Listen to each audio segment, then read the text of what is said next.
దేవునికి స్తోత్రం కలుగునుగాక.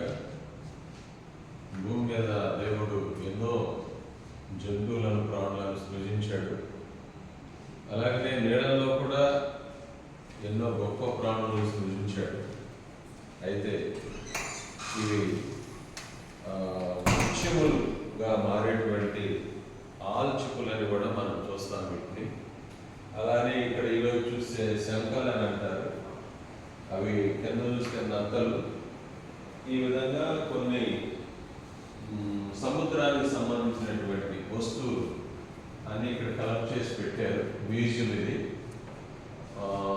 ఈ మ్యూజియం బ్రిటిష్ వాళ్ళు వెళ్ళిపోయిన తర్వాత మన ఇండియా గవర్నమెంటే పరిపాలన చేస్తున్నప్పుడు ఇది గుర్తింపుగా ఉంటుందని చెప్పేసి మ్యూజియం పెట్టడం జరిగింది. ఇవైతే తాబేలు యొక్క పైన ఉండే గొప్ప తాబేలు ఇది.